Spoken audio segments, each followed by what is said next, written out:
All right, we are back with a very special episode. We only do these quarterly. This is the quarterly Crowbar Award celebration episode for the Blue Crowbar winner, which is an applause. We'll have Aiden put in a round of applause sound effects for this. Actually, we might go video on. Is everybody cool with video if we post this to YouTube? Everybody looks good in my eyes. Post it. Post. I guess. Awesome. I guess so. Thanks, Gino. Good looking group here. And we're here to celebrate Phil Serzo, who is our winner for this quarter. Gerry Graf is the guest judge. Gerry Graf, you're the co-founder and CCO of Slap Global. Business Insider named you the most creative man in advertising. Not bad. Not bad. What's your next achievement you wanna hit? My next achievement, I've got an anniversary coming up. It would be nice to be still married. That would be fun. Is that harder to achieve than being the most creative man in advertising? Those kind of accolades, I don't know.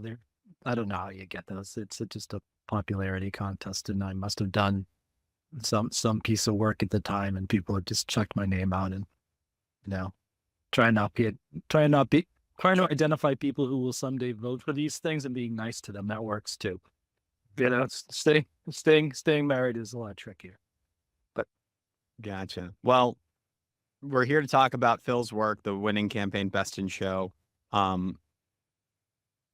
High level, we do the Crowbar Awards. It's for people that are trying to break into advertising full time, 3 years or less agency experience. And Phil, we'll let you talk about your background. We had to do a little check-in, I know, but you are in that demographic. You do not have a full-time agency job of 3 years or less. Is that correct?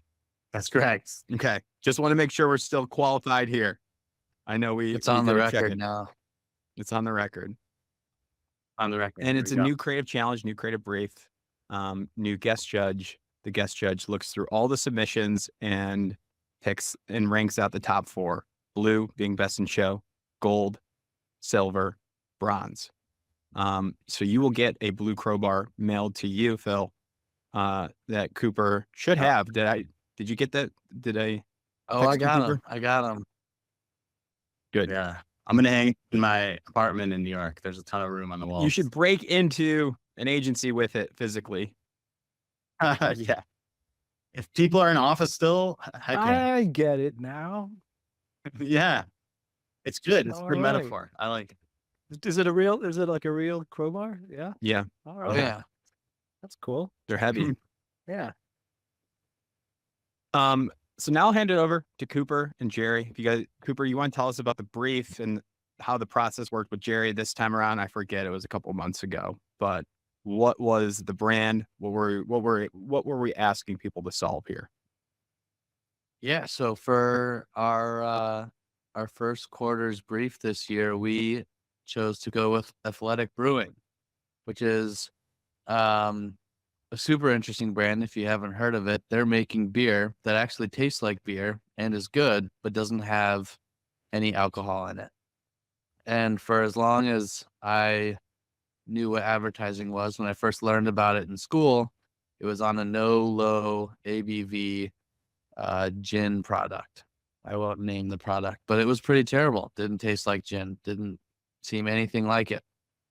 But that wasn't what really threw me off. What threw me off was that there is this movement of people in the world that's getting larger and larger and larger with each year, who are changing their relationship with alcohol and looking for ways to incorporate it in more meaningful ways, using products like Athletic Brewing to still have the opportunity to go out or be themselves without having a drink if they don't want it.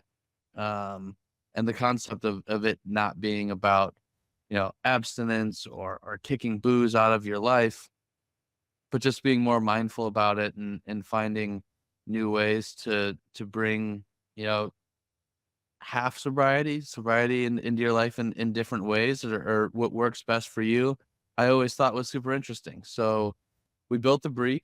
and we chatted with Gerry about it, and he got his flavor in there to make it super interesting. To give us what I think is our best showing of work from students and those who are 3 years or less in an agency. That made it super exciting, and from there, I'll kick it over to you, Phil, to talk a little bit about what you came up with, and then we'll let Gerry tear it apart. Jared, did you like the We're did here you like too, the right? brief? Was the brief something you would have worked on or wanted to work on? Yeah, I like the brief, and I always work with my planners and my strategists on the brief. Not that I'm as good at strategy as a lot of the talented people I've worked with, and as good as Cooper, but I like a creative input into a brief, where you can craft it where, if it's presented the right way, if you get to the right area, a creative person's mind starts buzzing. You might not have ideas yet, but you're like, oh, I want to jump in there. And I've worked at places that just has the best strategy ever. It could be Silverstein, Chiat, and a brief for a creative person. I always look at it as it's an arrow that points in a direction where there's probably an idea. It's never like an X marks the spot, do this. It's never that, It's just like it's telling your mind, go look over there. And that's where Cooper ended up. So it was really good. Love it. And Phil, you are the winner here. Tell us about how you found this and what you thought of the brief. Did you jump into it right away? Did you love it? Walk us through your process here. Well, I'll tell you how I found it. I've taken one advertising class, a night class at SVA, with a guy named Neil Rolfin. That's how you say his name. I know Neil. Oh, you do? Yeah, Oh. I think. Yeah, he was the teacher, and he posted. We obviously connected on LinkedIn after, and he posted this, and I was like, oh, hell yeah. Like this was, I like really, I mean, obviously like beer advertising is very famous in the United States and anywhere really. And I was like, I mean, not getting too deep into it, but I was really like, I needed to like go all in, and I really wanted to do a campaign for my portfolio that was like really like a really big idea. And I was like, I think I put a lot into this. I can do it for this. So that's kind of how I found it. Yeah. And you're alone. You're the only one that did this. Yeah. You can have groups of 3 total. Yeah. At the most, and you're a solo winner here. Yeah. So Well, I mean, I don't know, like most people, I would say the one advantage of going to ad school maybe is that you're going to find people that are very serious about doing advertising. And if you're not in ad school, it's actually pretty hard to find people that are like really want to put in like the work, because most people have jobs, and like it's hard to find people that are serious about because you have to put in a lot of work, and it's just hard to find people. And I just didn't, for this, I was like, I just need to do this myself. I didn't go to ad school. I know. Yeah. I took night classes. Nice. Yeah. Yeah. It was hard to find an art director. I know what you're talking about. Yeah. And for this, I was like, basically the experiences that I had, and I'm just like, this is my experience, but like, I just have worked with people on other stuff, and like, I have to wait for them. And I don't know. I was just like, nah, this was just like, I was going all in. So I just needed to do it by myself. So what's your anticipated route to break into? What role do you want? I'm going to be a copywriter for sure. But like So the craft is good on this. I mean, in my eyes. Okay. I mean, it's like, pretty good. That's the job. Yeah.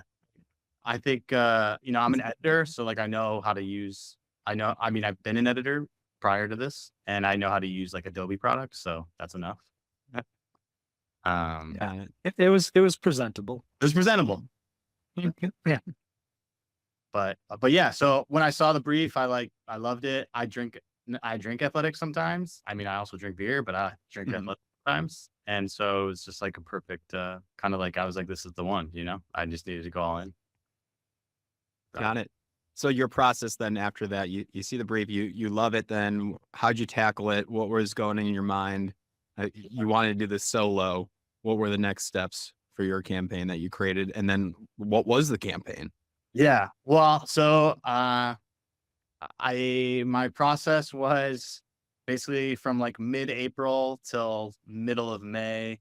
I would say every night I just started writing stuff. And I guess like background, I've been like kind of like training myself for like the past year.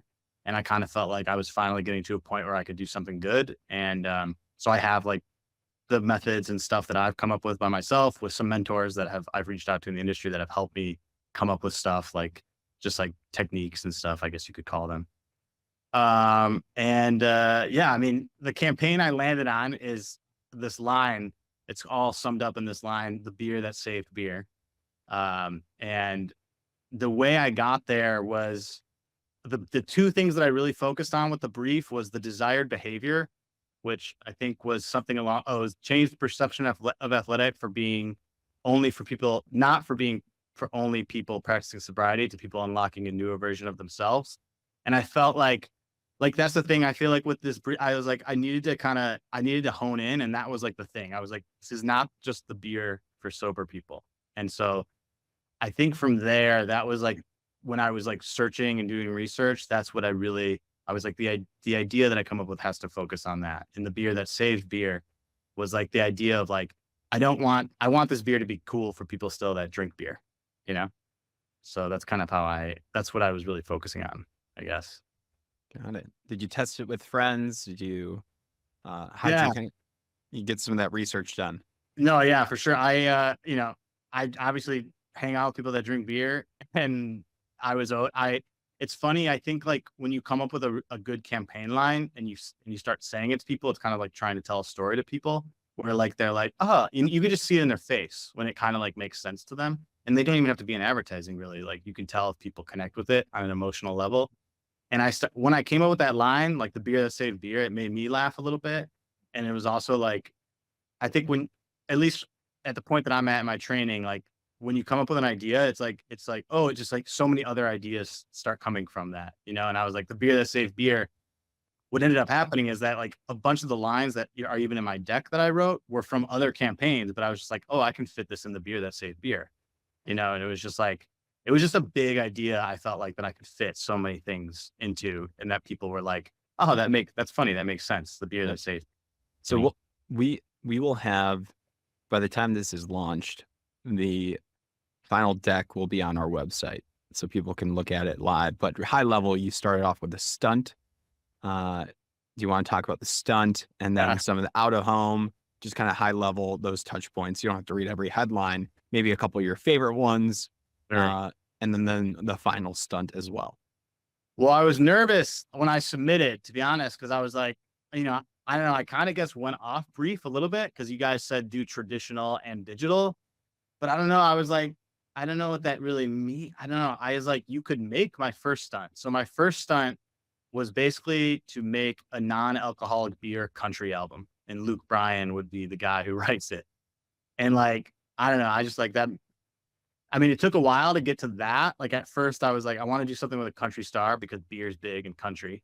And I was just trying, like, the big thing for me for that idea was like, the idea had to be good enough that it doesn't matter if Luke Bryan's doing it. You know, it's like a non-alcoholic beer country album is the idea. And that was like, I was like, yes. And then let's go from there. And so that was kind of the idea of like how we would launch the campaign. But what was I going to say? And then it got into out of home. Oh yeah. And then, yeah, I mean, so for me, like when I come up with how I write these campaigns, like most of the things that I come up with are based on just like writing lines. Like my last stunt, which I could say, came from just writing a headline. I was like, just like because you're just like trying to come up with insights and like writing lines, and like the good ideas kind of come from those. But my favorite line out of all of these, because I feel like I don't know, like I wrote a ton, and some of these I just picked the ones that I thought were hitting different points, but non-alcoholic beer for people you'd want to have a beer with. Like, I don't know. I just was like, it's just a good, simple line. I really liked it. I really tried to hammer home. Where is it? Where is it? The liquid courage line. Where is it? Oh, sometimes liquid courage has nothing to do with the liquid. I was trying to that I was trying to write more like that, you know, but where I was more talking to like the people that are just like cool when they're sober, you know, but you could still beer. But those were my two favorite. I really like the Abraham Lincoln one because it's true. Abraham Lincoln only drank at White House functions so that people didn't think he was boring. We're sorry, Abe, the beer that saved beer. And then I decided to end the campaign so that the campaign starts with making a non-alcoholic beer country album. And then it's like, you know, a bunch of out-of-home lines. And then it's the last stunt is that Athletic Brew covers legal fees of streakers whose blood alcohol content level is below the legal limit. Which I don't know. That's just like, I love that. That which made me laugh came to me. But yeah, Cool. so I don't know, pretty simple. I guess like the campaign, like it has those two really hero ideas and mixed in with just like a bunch of out of home lines, really all nested under this beer that saved beer, which you could just do. I feel like you could just do stuff, you know, all day with that campaign idea, which was my goal when I approached the brief. Good. Well, I'm glad I walked it up to this point where we got to a little bit about the process and the results and what you came up with. Gerry was the one that combed through a lot of submissions and picked this Invest in show. So Gerry, I'll hand it off to you.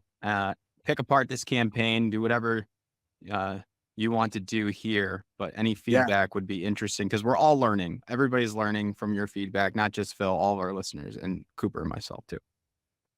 All right. Just before I get to the campaign, I would just say that I had to figure out how to judge these submissions, because if you think of people coming in to show their creative director, no one ever comes in with the idea. There's something, there's a piece of something, and it's like, oh, it's like you showed me 10 things and there were these 2 things and we're gonna just like start talking about that. It's just an ongoing conversation. So I didn't really expect to like anybody to come in and go and submit a campaign, and no one really did. But what I was looking for was the jump from strategy to creative execution first. And you know, I mean, a lot of the submissions, but you know, a lot of people who work for me, they'll come in and just kind of reiterate the strategy, and it's like, yeah, that you haven't jumped into the idea world yet. So with Phil's campaign, I like the line, the beer that saved beer, but I don't know that is the through thread. It's a good line, it's well written, but I don't know if that's the through thread. What I really gravitated for, and really the only executions I saw in everything that were like, oh, I'd like to do that, you know, was the country album and the streaker. Because I think the top 4 were all kind of massaged the strategy into a place where you don't need actual alcohol to have a good time. You know, in one way or another, the ones that I like, all 4 of them are in that kind of world. And then what Phil did was take that and made the creative leap. So you don't necessarily need alcohol to have an awesome time. You know, I just read the line, a country album, you know, written and recorded with non-alcoholic beer. And I'm just like, but that country album is going to be a batshit crazy country as any other country album, you know? That's what I loved about it. And then he really kind of confirmed that with the streaker thing, you know? If you think about it, like people, you know, drink alcohol or they don't drink alcohol because they don't want to go crazy. But when you're intoxicated and you're streaking, you know, down the middle of the street, that's not crazy. That's drunk. If you're stone sober and you're streaking down the street, that is beautifully crazy, you know? And I think that should be applauded, you know? there are a lot of, you had a lot of headlines, well-written headlines, I would say, for the out-of-home stuff. Funny, the two that you mentioned were the two that stuck out to me. Especially, liquid courage, doesn't necessarily mean you need the liquid. So, because a lot of people, went the no hangover route, you'll always make your 9 a.m. job thingy and stuff like that. And there's no reason to, you can't sell a product saying you're not going to get sick, you know, you know, Yeah. the reason people put up with the hangovers on Friday because they went too hard on Thursday is because, alcohol and beer gives you something else. You like that craziness. And I liked just like I said, the massaging of the strategy and the executions into this place that Athletic is going to basically represent. Go out, we're kind of for people who don't need any help. There was a lot in the strategy about your true self and stuff like that, So you're streaking with the blood alcohol of next to nothing. That's your true self, Yeah. And the other thing but the beer, just because you're drinking, you cracking a can and drinking beer and it tastes just like good beer and stuff like that, that might be like just the motivation you need to do wonderfully crazy stuff and stuff like that. I saw a lot of campaigns that just went into the taste and the flavor and stuff like that, and it's like it's just all facts and there's no idea in there. I love the idea that this beer represents all those beautiful crazy people who kind of just like have a blast and they don't need the alcohol. And to me, that was the way to connect. This is real beer, except we don't have alcohol. So I don't know. That was my thought process. And like I said, I'll repeat it. A few people got to that area strategically, or in their kind of like preamble to the work, but the creative lead came from from Phil's idea of the country album, and for me the streaker. It was wonderful. I loved the idea that Athletic could represent not drunk crazy but real crazy. True self for people. It's kind of like it's like sometimes you do advertising, you just talk about the type of people you want to associate with. And I've never seen anybody want to associate themselves with streakers who don't need intoxication to run on a field. It's great. It was great. And anyways, if we were working on this, we would just kind of like strip it down. You don't need most of those out of home things. I don't even know if the out of home things are ads. They're areas we would go in and we would kind of like, how can you execute this? Where can you execute this and stuff? But it's the one creative execution that just got, I felt that buzz. Oh, we could do something. A lot of people got close, but Phil got there, made my head buzz. Phil, what are you thinking? I mean, I one thing that I'm taking away from this is the people that do submit, that it's a constant reminder that we need to keep updating our work. It's not done just because you submitted. And I hope people aren't submitting and just putting in their websites and they're done.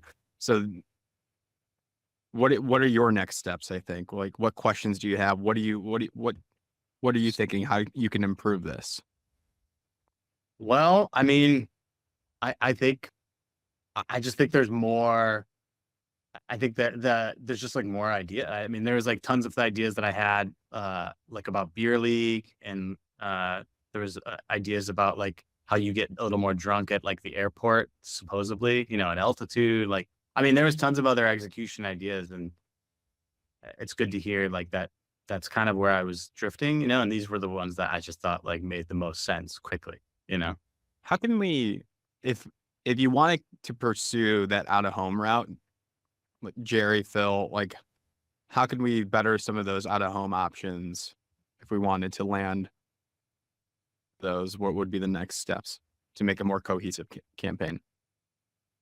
Did I cut out? Just a little bit, but I heard the question. Sure, man. I would you could make the streaker, add a visual element of it, add the streaker in there, and somehow communicate that he has a blood alcohol of 0.00000001. He's not drunk, he's just nuts. Athletic.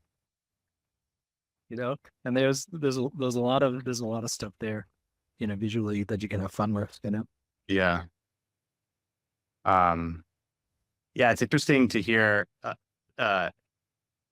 like sometimes I hear people say like sometimes the idea is like in the strategy, but I find it is pretty hard to go from like that leap from strategy to idea is actually, it's such like a tricky little. The idea is not in the strategy. The strategy leads you to the idea. So keep that in mind. It usually should. Yeah. If the idea is in the strategy, it means it creative didn't break the strategy, or the strategist went too far. They made the space to play in too small. Exactly. So, yeah, remember, I mean, Gino, I asked you at the beginning of this, I'm like, can I creative direct this? Can I send people comments and stuff? And you're like, no, it's best. And you were right, to just see what comes in, so many of my favorite ideas, the ones I'm most known for throughout all the years, I'm just thinking of so many times, especially with junior people. They'll come in and just show or cover my walls with, 20, a campaign idea with 20 kind of like executions and stuff like that. And just looking at it, and there's a paragraph on one page, and going, this is your idea. That's the idea. All right. So throw all that away, and that's the idea right there, and there were a number of executions. I think they made the top 4, but there were some other ones where some people did have it, but Phil, like I've said a couple of times, made a jump into creative executions where I'm like, yeah, we can do that. And from my mind, again, it was the country album and the stunt that really did that, and the Liquid Courage line. That would be the area that I would be pressing on. Which isn't.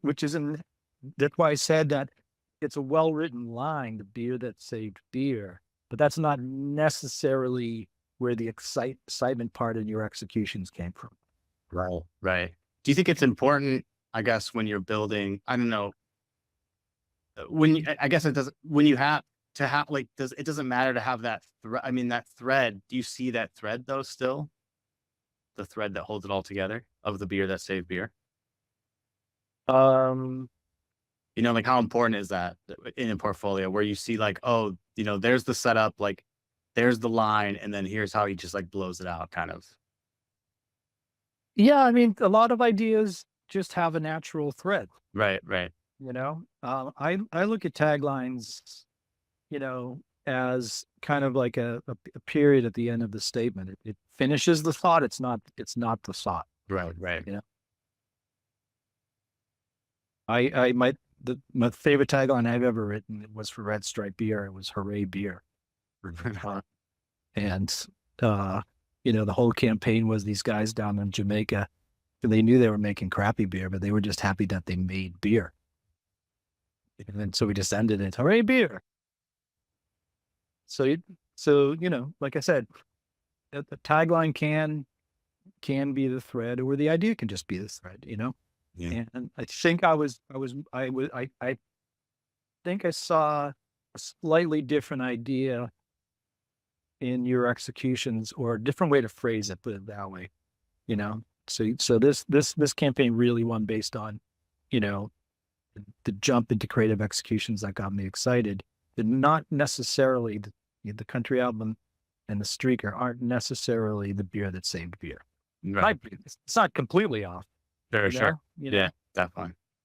I thought it was timely with the streaker because you do have the Euro championships happening for soccer, and there's a streaker like every other game. And when I was reading through it, I was like, oh, I wonder how drunk or not drunk that guy was. Yeah.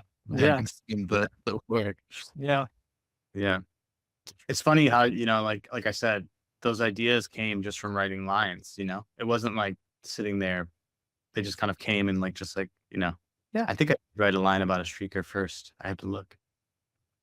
Yeah. I mean, that's how I do it. Especially when I started, I would just fill notebooks with lines or headlines or even just sentences or, what if it's, how cool is how crazy or how cool is a streaker who doesn't need alcohol?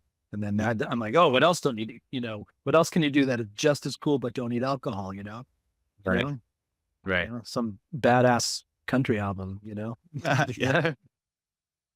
Has your process changed since then, Gerry? You're still filling up notebooks? I, no, I still, I don't concept as much as I did when, in like, the first 10 years of my career, but, starting Slap Global, 3 years ago, we were 4 people. So I had to, and it's the same, I do write headlines, but it's like stream of consciousness, just filling up anything that is connected to the brand and connected to the brief we're trying to work on. I just write and write and write. I learned, early on when you get into a flow in writing, shit comes out of your pen that you weren't even thinking. You're like, where the fuck did that come from? Yeah. Do you get that with on a computer too when you're typing, or is it just do you have to have the Sometimes. pen? Yeah. I have, Google Docs all over the place. It's better with the pen, but I do it too with typing. Yeah. Phil, any other questions for our friend Gerry now? I mean, to the campaign, not totally. I think it's good to, it landed the way I was hoping those would land, those 2 ideas. So Yeah. Well, the beauty of Yeah. this is hopefully you can stay connected and work on it with Gerry, and workshop it some more. So that's Yeah. fine. We are going to stay connected. Starting an award show, and Phil asked Phil to be a judge. Look at that. Yeah. Wonderful. Yeah. What's the concept for it?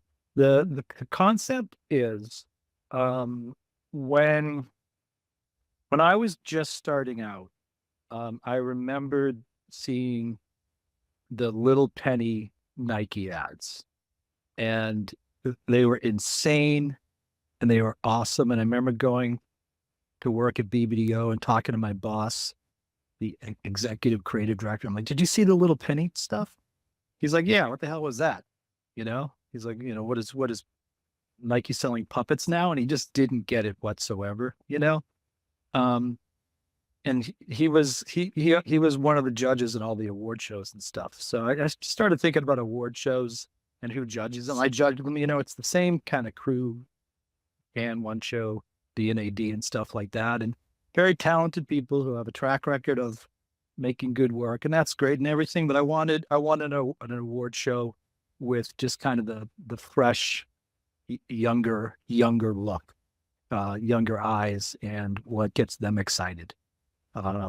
So, I kind of, motivated maybe from you guys, a group of judges with less than 5 years in the industry.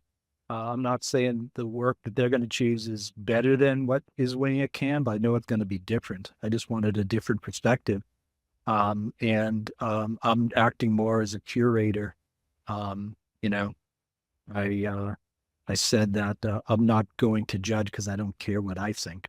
I care what younger people think. So I love it. yeah. So it's gonna be called Astroland, named after the old section of Coney Island. And it's just we'll see what happens. Well, let's talk more about that. Maybe we would love to collaborate and help promote that with breaking and entering. Yeah, possibly. Yeah. I'm just motivated by a lot of stuff, motivated by, like I said, it's the same crew of like 20 people you see at every show at I did AICP, I've done Canada, one show, I've done D&AD, and again, very, very talented people, but kind of removed from the business. Yeah. And, I look at Can and, I'm one of those annoying assholes. Okay. I don't give a fuck about Can, but hey, I won 5 this year, you know, but, just Congrats.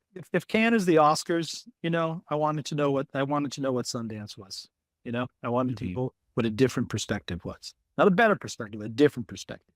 Sundance is independent. We're not Hollywood, So how could we create something that was like a different perspective and also, in the past couple of years,